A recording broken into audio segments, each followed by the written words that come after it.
안녕하세요. 셀코TV 구독자 여러분. 한입보감의 세입 배한호 한방내과 전문입니다.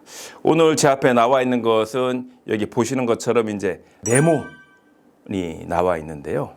레몬 그러면 무슨 맛일지 혹시 궁금하신 분이 혹시 계실까요? 제가 이 레몬을 직접 먹어서 여러분들께 레몬 특유의 맛을 이 표정으로 전달해 드리도록 하겠습니다. 시큼한 걸 먹고 났더니 아주 정신이 번쩍 듭니다. 아마 기억력 어떤 회복과 치매 예방에도 도움이 되지 않을까 이런 생각이 잠깐 들면서 차도 한번 이렇게 또 먹어보도록 하겠습니다.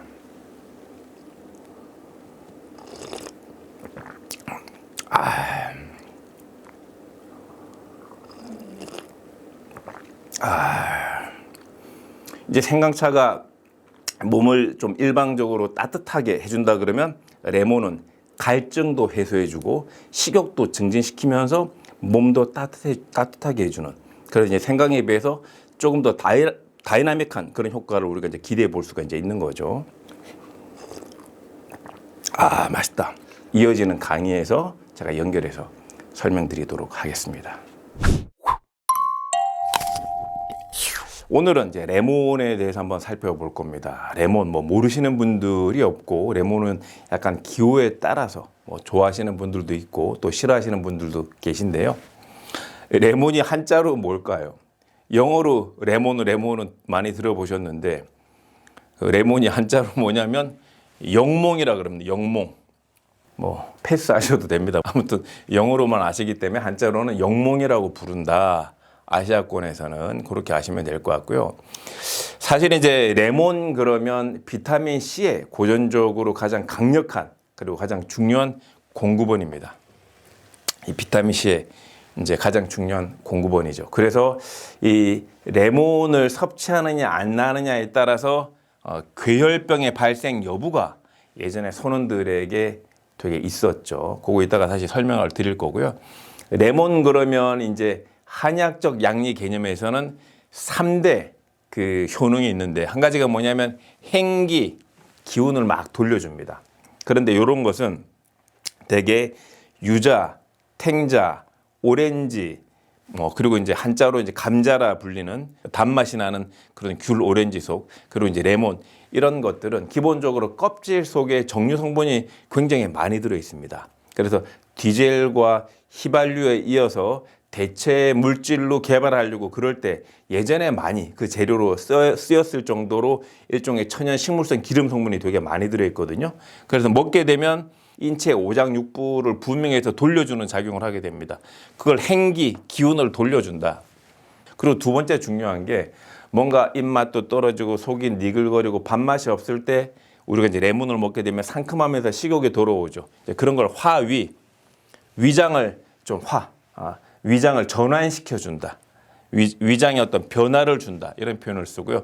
또 한 가지 레몬의 특징은 통증을 없애주게 됩니다. 그래서 여기저기 아프고 쑤실 때 레몬을 적절하게 이용하시게 되면 이제 통증을 줄여주게 되는 약간 천연 진통제 같은 역할을 하기 때문에 여기저기 내가 아프다라고 하는 느낌이 들 때 레몬을 이용을 하시게 되면 통증을 줄이는데 좀 도움이 됩니다. 이 신맛 자체가 간 대사에 작동을 하고 간이 근육을 움직이기 때문에 신맛이 간에 부족할 때 우리가 근육통을 느끼거든요. 그런데 적절하고 강력한 신맛이 대량으로 들어가면서 근육을 주관하게 되는 간의 어떤 대사작용을 도와주기 때문에 근육통을 없애는 데도 도움이 되는 거죠.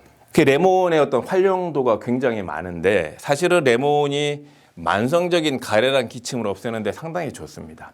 항생제를 자꾸 오래 쓰기도 그렇고 항생제를 쓰면 가래 기침이 좀 덜했다가 항생제를 안 쓰면 또 가래 기침이 반복되고 1, 2주는 써도 되지만 반복적으로 쓰기에는 부담스러울 때 레몬을 이용하시면 좋은데 이럴 때 가래 기침, 흔히 이제 만성 인후두염이 있는 분들은 레몬을 어떻게 쓰느냐. 레몬이랑 생강을 반반 해가지고 청으로 쓰시면 좋습니다. 그러니까 레몬을 천일염, 소금으로 겉껍질을 깨끗하게 다 씻고 이렇게 자르고 이제 생강 같은 경우에도 잘 씻어낸 다음에 생강과 관련된 건 생강편에서 다시 한번 확인을 한번 해보시고요. 여기 영상이 뜰 겁니다.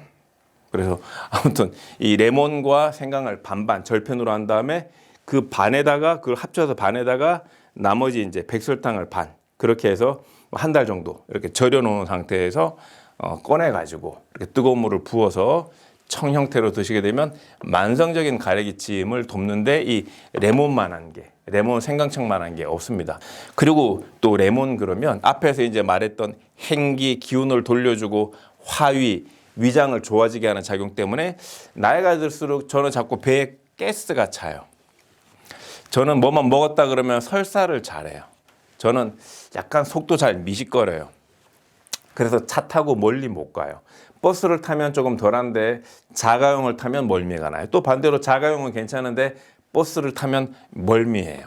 이렇게 반복적으로 드시는 분들은 이제 구토반사를 잡아주기 위해서 레몬을 쓰시면 또 좋죠. 그리고 우리가 흔히 레몬 그러면 또 생각나는 게 나이가 들수록 긴장을 많이 하시거나 또는 나이가 드실수록 입에 갈증이 나시는 분들이 많이 있는데 갈증 극복을 위해서도 그러니까 신맛이 좋은 레몬이 좋죠. 그리고 이제 입맛이 없는 분들 수술한 이후나 항암 치료 이후에 뭔가 몸에서 자꾸 이제 갈증도 나고 식욕이 떨어지고 입맛이 없다 이런 분들은 레몬을 적절하게 이용하셔가지고 차처럼 드시게 되면 식욕도 올리고 갈증을 없애는 데도 도움이 됩니다.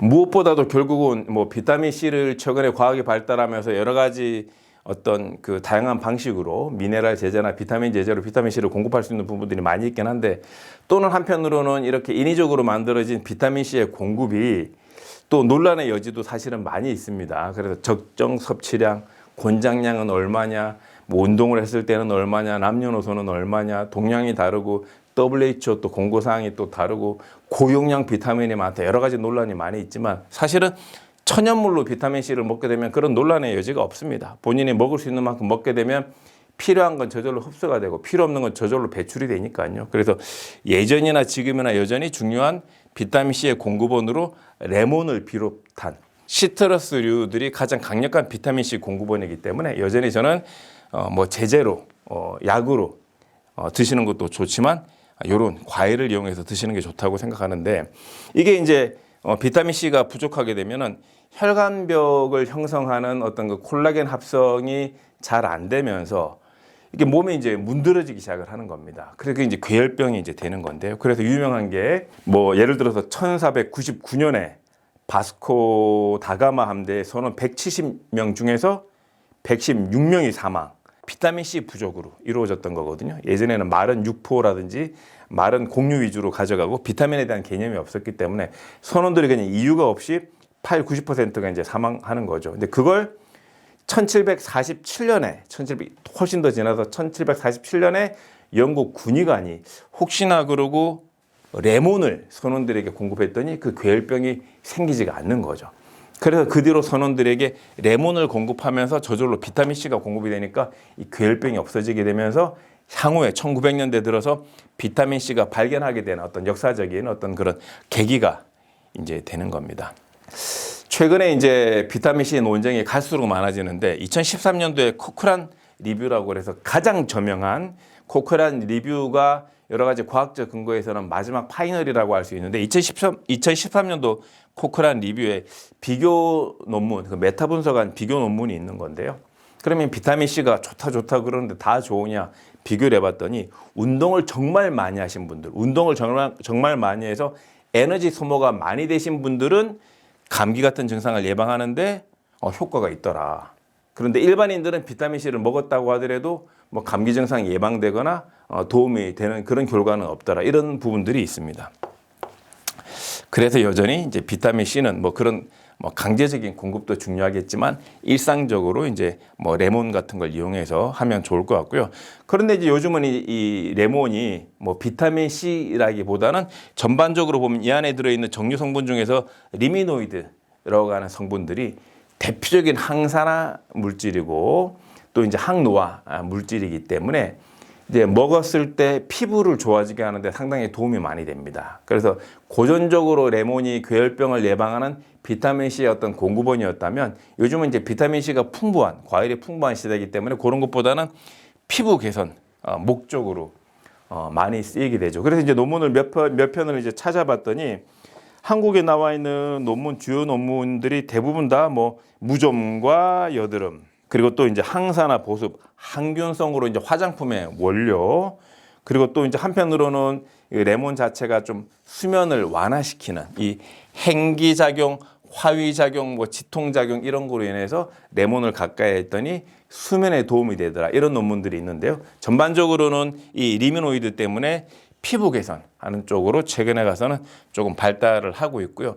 전반적으로 레몬은 그런 어떤 그 산업화되는 측면에서 그걸 제외하고서는 또 최근 들어서 많이 활용되는 것은 역시 또 해독입니다. 해독. 기운을 잘 돌려줘서 몸에 이를테면 기름칠을 골고루 해주게 되고 위장의 어떤 그 여러 가지가 생길 수 있는 것을 방어를 해주기 때문에 해독 그러면 또 레몬 해독 디톡스가 이런 기능들 때문에 또 유행을 하기도 하는 거죠. 아무튼 레몬 그러면 비타민 C이기 때문에 다들 아시다시피 비타민 C는 열을 가하게 되면 그 기능이 떨어지게 되죠. 그죠? 그래서 레몬을 어떤 용도로 쓰더라도 될 수 있으면 레몬은 즙을 내서 쓰시는 게 레몬에 들어있는 약간 시큼한 맛을 베이스로 한 비타민 C를 내가 충분히 잘 이용할 수 있는 좋은 방법인 것 같습니다. 영상 유익하셨다면 구독과 좋아요, 알림 설정 부탁드리도록 하겠습니다. 감사합니다. 다 먹으라 그래도 먹겠습니다. 세입 보감이고 완샷 보감은 아니기 때문에 이렇게 먹고요.